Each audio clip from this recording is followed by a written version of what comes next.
الو. خب بچه من اول از همه خوش به ویدیوی چنل من.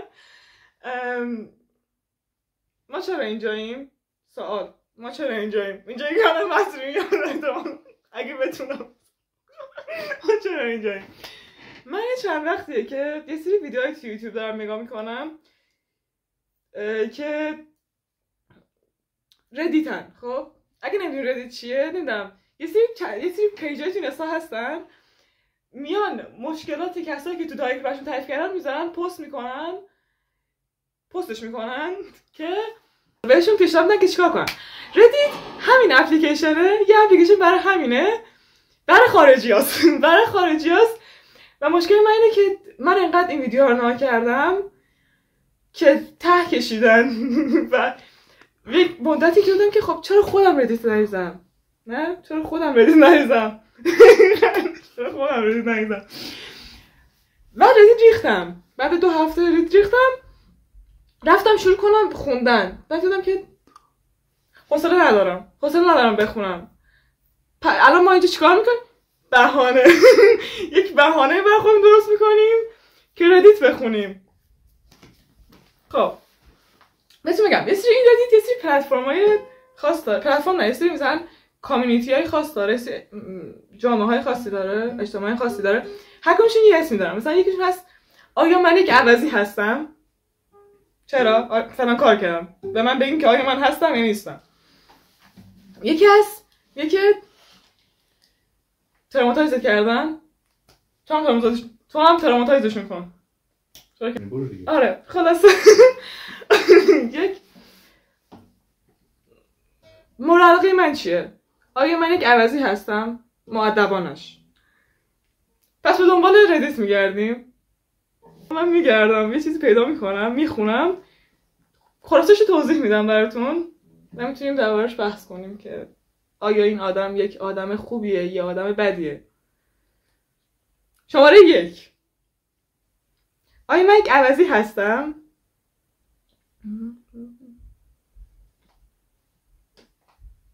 که مامانم که به خاطر اینکه کسی هم که مامانم گفتم شوهرش پدر من نیست. خب خلاصه داستان اینه که این بنده خدا 16 سالشه، 3 تا خواهر برادر داره، یکیشون 15 سالشونه زن هستن، یکیشون 12 یکیشون 11 و اینا داداشاشن. ولی مشکل اینه که پدرشون هیچ وقت با این کسی که ردیت زده شبیه بقیه رفتار نمیکنه.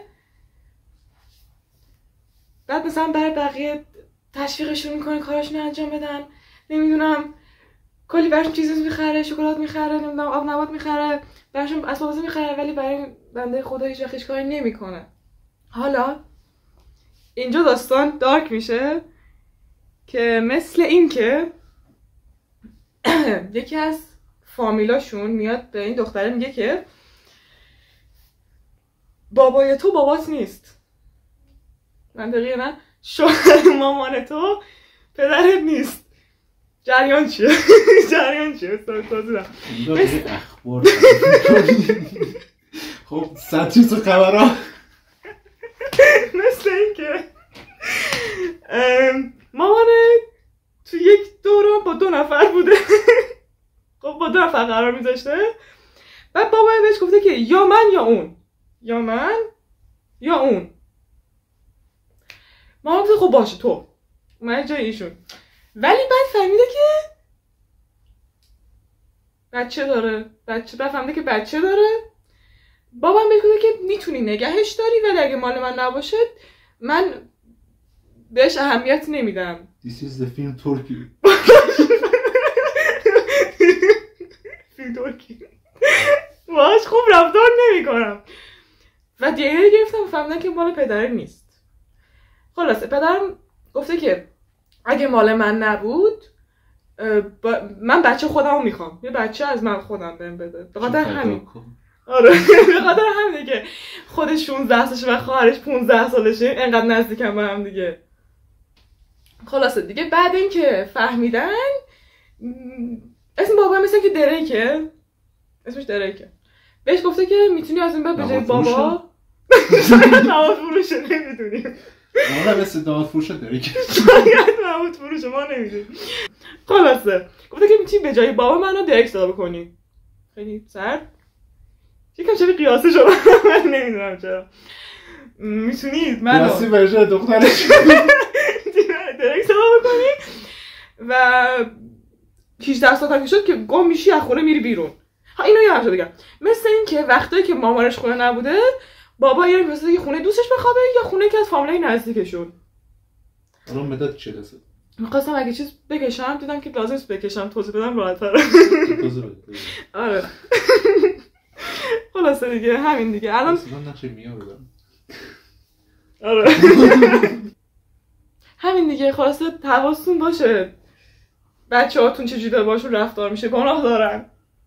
ها؟ گناه دارن. جا؟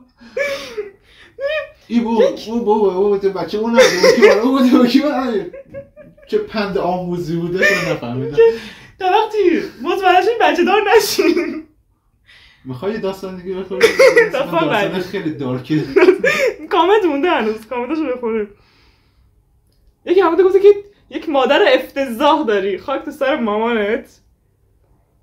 آره و من گفته بارو شد پرند. قشنگ که عجب مادر بدی داری دایی جان. او کوتاه خب میگه که آیا من یک آدم بدی هستم به خاطر اینکه نمیذارم خواهرم کار سوسکا جوری دید گرفت. خوشگله.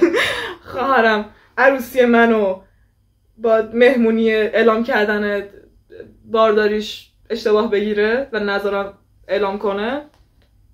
از الان میگم نه. بله بذار یکم بخونیم ببینیم جریان چیه. داستان بعدی این خواهرمون 27 سالشه مثل اینکه و داره تو نوبه عروسی میکنید دست به افتخار خواهرمون بزنیم. دست بزن مبارک باشه تولد من داره عروسی میکنه. خب خواهرش 25 سالشونه و جدیدن باردار شدن. تبریک میگیم بهشون. ما که بخیر نیستیم بهشون تبریک میگیم حتی اگه آدم بدی باشه که براش خوشحاله. خب ولی خواهر پرسه میتونم بیام من این بگم من میام تا عروسی تو اینو به خانوادمون فامیلمون اعلام میکنم. خواهرمونم این خواهر 27 سالمون که خود ریزو زده عروسیشه اومده گفته که نه یک نه قاطع نمیخوام. عروسی منه نمیخوام تجاوز من برششه مال خودمه نمیذارم اونجا اعلام کنیم. حالا مامانشون طرف اون خواهره رو گرفته گفته که گفته که نه یعنی چی خانواده است شما نباید از خانواده دل زده بشین باید بذاری خواهرت تو عروسیت بیاد اعلام کنه بچه دار شدنشو این اتفاق خوبیه ما هممون بعد بادش خوشحال باشیم. ولی خواهرمون همچنان نظرش اینه که نه نمیخوام. بخیله بدبخت. چی بخیل؟ من باش موافقم. بخیله. من باش موافقم. من میگم شما آدم بدی نیستی خواهر عزیز. میتونی الان با خیال راحت بخوابی شبا. با خیال راحت بخوابی. نمیخندی؟ خندان نبود. نه. شما تازه ترین میکنم چه خبره؟ یوپس.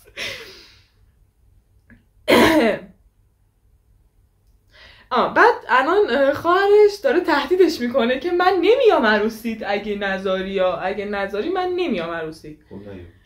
دقیقاً بخوایی هم گفته به جهنم نه یا مهم نیست برام. یه مهمون کمتر هزینه کمتر بهترم هست. کورسیه تو 500 پول برای غذا هم مهمون 1500 خارج اینا غذا نمیدن. این قطعا یک نوشیدنی خوشمزه و خنک در روزهای اصلا نه نوامبر هوا سرد زمستونه. ویسکی بزن. نه چای میزنن چای میخورن چای نبات. این یکی با بقیه فرق میکنه چون که این یک سوال پرسیده که مردم بیان جوابشو بدن. مثلا سوال خوبیه. کسایی که هر روز رفتتون مرتب میکنین چرا؟ هدفتون از این کار شما که شب باز میخواین بریم بخوابین. نظم انضباط. بابا میدونی چی میگفت؟ یک داستانی داشت، بهلول بود نه بهلول بود. داستانی داشت میگفتش که لباساتو بشور. گفتن خب دوباره کسی میگه خب دوباره بشور. میگه دوباره کسی میگه خب دوباره بشور. میگه خب بس من بعد لباس شستم دنیا اومدم اینطوریه. خب نه دیگه قرار نیست که بو گند بدی. بهلول بود دیگه. من رفتی نبودم. گردن نمیگیرم حرف بهلولو. یکی گفته که ذهنم آروم میشه وقتی که هر روز دور برام مرتب میبینم. آقا آدم با نظم باشی اشکال داره؟ نه همه مثل تو که بی‌نظم نیستن که جلو دور. یکی گفته که اینکه اتاقم نامرتب باشه بهم استرس میده که درکش نمیکنم. چرا نه بدون اگه بیام تو اتاقم ببینم تختم مرتبه آرامش میگیرم. منطقیه؟ آره منطقی نیست. چرا هست؟ منطقی نیست. چرا مرتب باشه حس خوبی میگیری؟ آخه فقط تختشو گفته. خب همه مثل تو نیستن. اگه مثلا کردومت اینجوری باشه فقط تخت مرتب باشه که آرامش نمیگیری. دیگه آدمی که تخت مرتب کنه داره 4 تا لباس هم جمع میکنه دیگه. نفر بعدی این مشکل اینه که کسایی که کامنت میذارن خیلی هی کامنتاشون ریپلای میذارن همه، بعد تو تا برسی کامنت بعدی خیلی طول میکشه.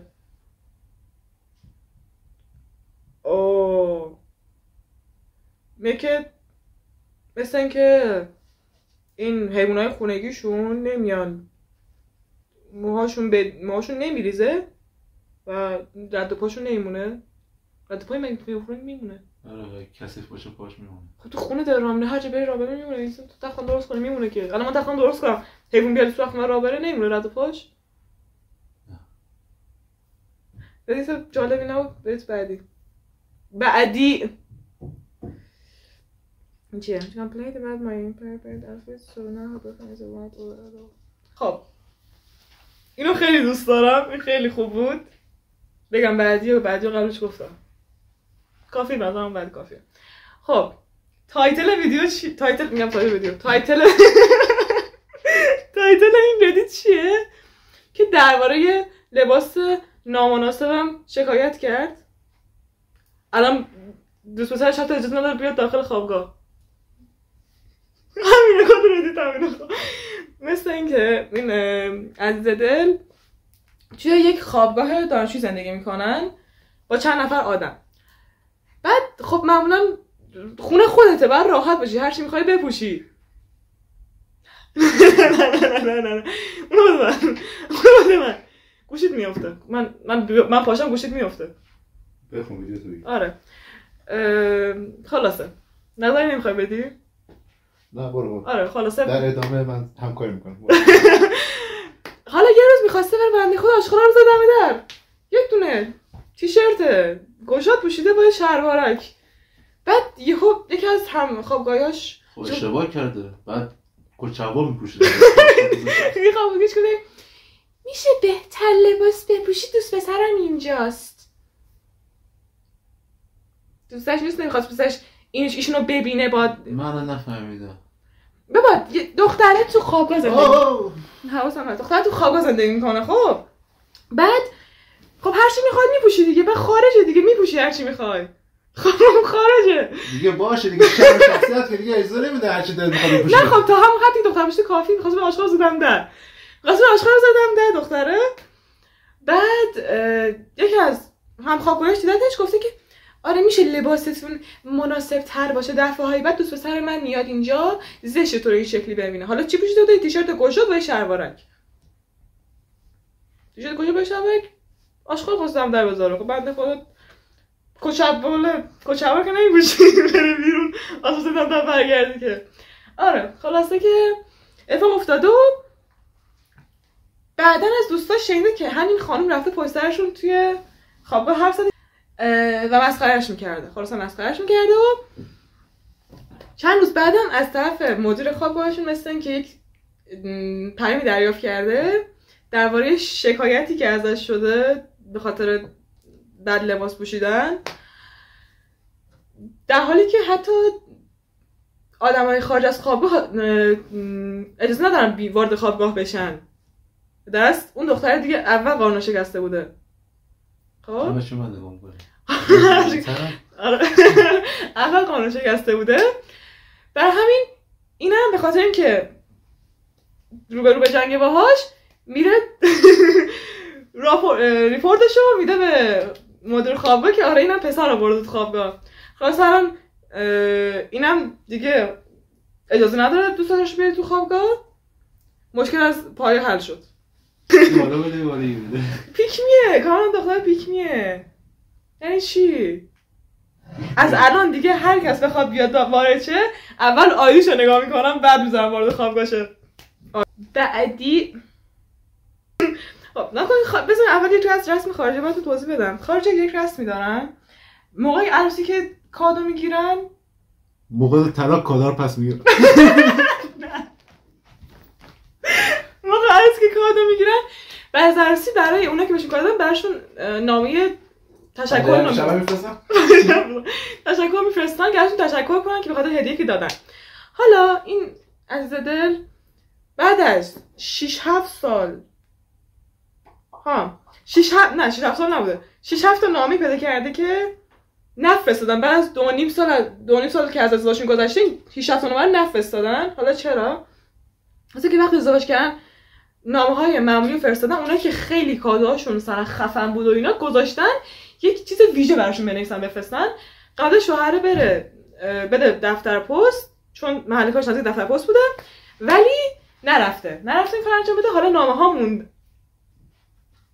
تو ویدیو تو بگی چی زدی به خودت؟ نامه ها موندن. حالا نامه ها موندن و 2.5 سال گذشته از عروسیشون و من اگه همچین آدمی بودم که نامه دریافت نمی‌کردم خیلی ناراحت میشم.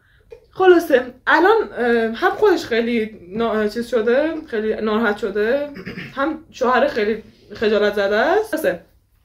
تازه الان میخوان نامه ها رو با یک عذرخواهی و کاش اون صحنه که من دارم میگم شما ببینید عذرخواهی براشون بفرستن.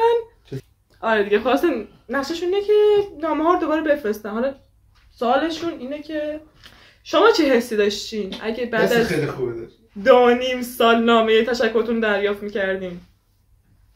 حس انتقام، رونج، بنانا. آره دیگه اینم بود از ویدیوهای امروز ما. امیدوارم که لذت برده باشین. آره این بود از اولین ویدیوی چنل یوتیوب من. یادتون نره سابسکرایب کنین و ویدیو دوست داشتین حتما لایک کنین. زنگوله هم بزنین رو حال که اگه ویدیو گذاشتم زودتر اصلا میتونی ببینین. آره خلاصه این بود از ویدیو امروز ما. نه بابا همین تمام. اینم خرسم دیگه چه خبر؟ خرسی بای بای کنه. بای بای.